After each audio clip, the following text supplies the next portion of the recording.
Alright people, so unfortunately, man, I recorded this whole showdown live, like 30 minutes, and the whole thing was freaking muted, unfortunately, from whenever I had to gather all the footage for the trailer for, what's it called? So yeah, so everything's muted, unfortunately, but I'll have these games go on in the background. These games, I mean, I didn't have to think a whole lot anyways, like here, there's just like a slow king. I'm not even too concerned about it. I got it on like ×2 speed, so I'll kind of just go over my thoughts on Zamazenta Crown. So far, it seems to me like Zamazenta can live a lot of hits. Like in the last battle, let's see, I took Latios's Aura Sphere, and then I took I took some wild charge damage and on the Mantine into Sucker Punch from Bisharp and was still living. So we can stay around for a while. It can live Blacephalon's Flamethrower, and after rocks it was able to kill it with wild charge. Like, there's some things like you'd be surprised, and this is with, by the way, like on the calc screen right there it showed 64 HP, but this is no HP, no defensive investment at all. And so basically you're able to have these incredible defenses as a fast physical attacker. Now I know what you're saying, well, this sounds incredible, this seems like it's no wonder it was Ubers. Now I know what you're saying, but keep in mind, at the same time, this thing cannot hold an item at all. Look at that, we're already done with that game. On to the next one. So, and this one was freaking webs, and I think I decided to get another one after this. Yeah, we go for the Dark Pulse as they try to like Leech Seed or Infest, or they go for Toxic, yeah. So back to Zamazenta though. It seems to me like this thing has the ability to take hits and still keep dishing out damage. Now, it doesn't really have any form of reliable recovery. It might get rest or something, which I could see that set maybe. Does it even get rest? Every Pokemon gets rest, I'm pretty sure. Its only setup move is Howl for the most part. So you have to set up with Howl, and even then, so as for its moves, you need Close Combat and you need Behemoth Bash. I mean, those are its two powerful stabs. Then you either run Wild Charge, Ice Fang, or Howl, some combination of that, or unless you want to run some like Heat Set with, I don't know, Play Rough or Moonblast or something like that. Even then, for like what though? I really like having Wild Charge on it for Pex, or for, yeah, see, I already started looking for another game. I really like it for Pex, or for, I ran into a freaking Mantine, or even like a Zoomer, or even we didn't have to fight that team. Just keep looking for more and more games, like already just zooming through the ranks. It seems to me, I really prefer running just the 4 attack set. I didn't even have to set up with Howl. Like, just, then again, when did I ever use Ice Fang? Like, if you wanted to, I'd say run Close Combat, Behemoth Bash. Well, then again, I never really ran into a Landers because this is the lower ladder. So, can't base everything off of that. Play Rough I can see being useful against that Como, but even then, I mean, that's about it. The team that I built, by the way, I'll put it in the description.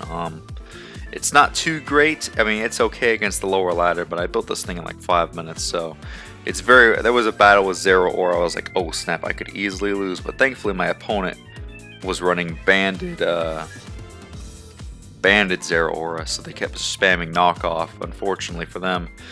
So I was able to win. But yeah, very weak to Zero Aura. I'd say probably edit the team on your own.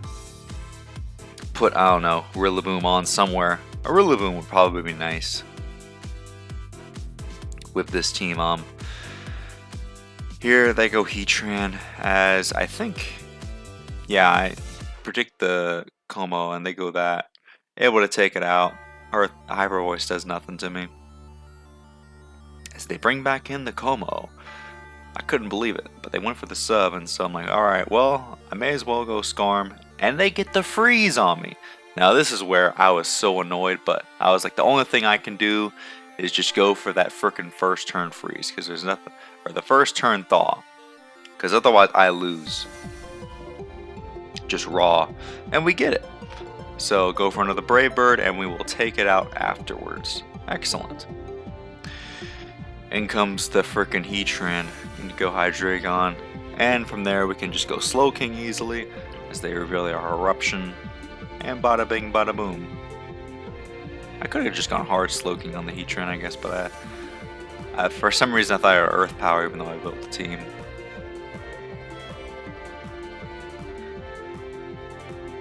And from here, I'm pretty sure we go Hawlucha, and we're able to win the game.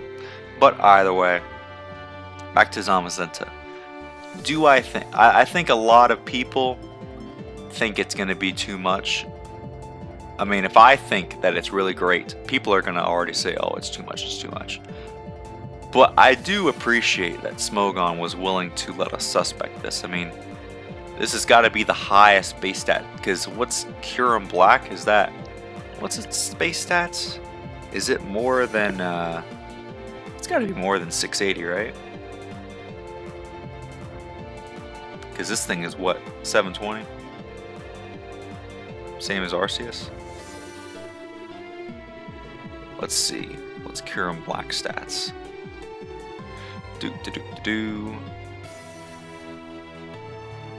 700, so even stronger than Kyurem. But if the way its stats are distributed, I guess it also works out in its favor though, because having 128 base speed, while it's incredible, it's not super duper fast. It's not faster than Coco, so there's at least that. Yeah, see, this Zeraora puts in work against my old team.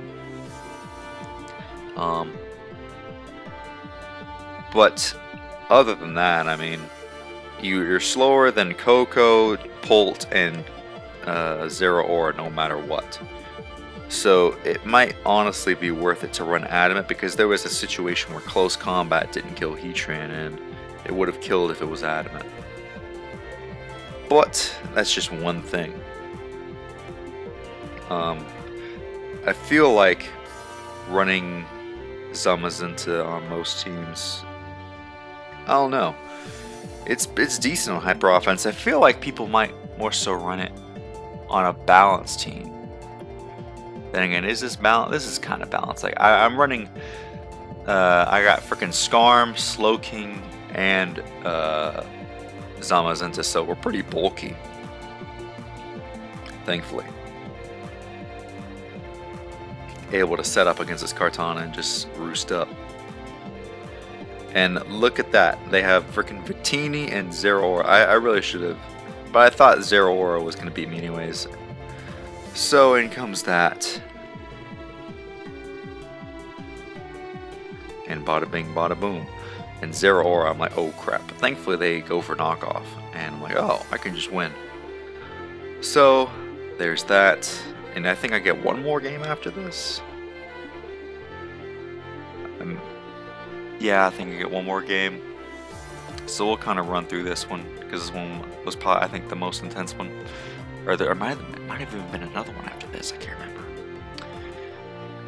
remember. This was the first one where they actually used Zamazenta. They have a pretty powerful team. This is, honestly, I kind of wanted to copy and paste this team, because theirs is freaking strong. And I get the wrong lead matchup here.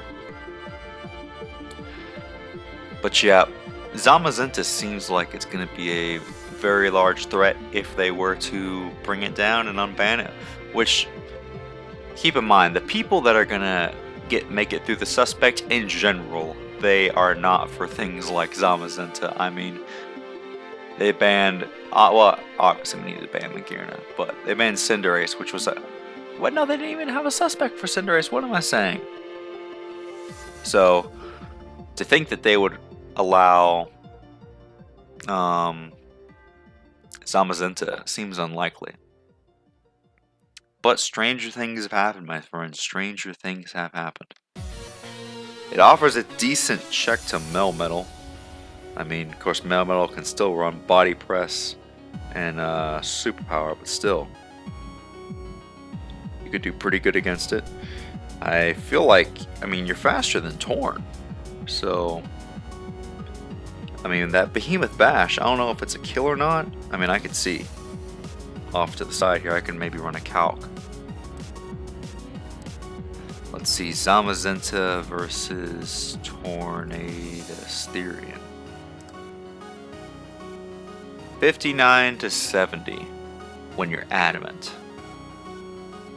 And if you get up Howl, you can kill. So yeah, if they take some damage, then you can wait, hang on though. If you're running adamant though, you can't kill them, you need to run Jolly. So 81 to 95. I don't know if yeah, more so like a check if you're able to get them decently low enough. Oh wait a minute, I'm stupid. What about Wild Charge?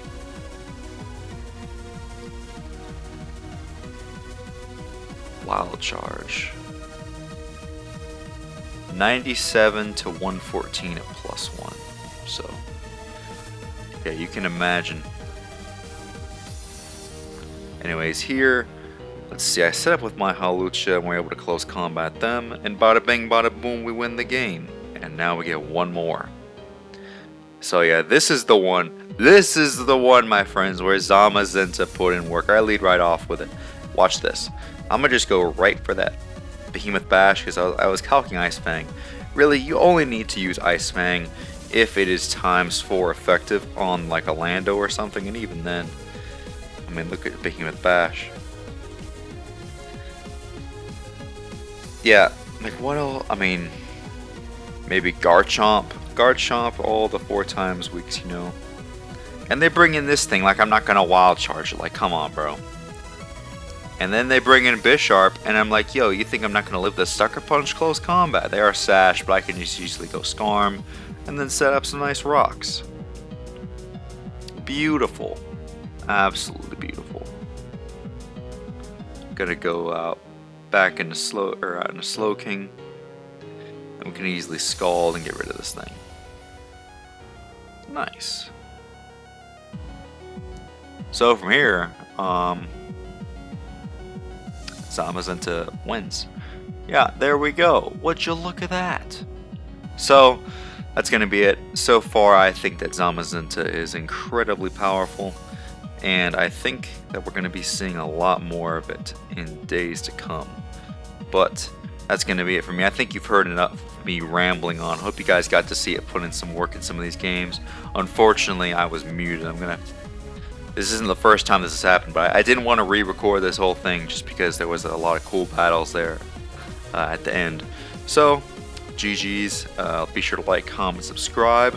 We'll see you guys in the next video. I'll have a Wi-Fi video for you guys, and we'll see you then. Bye.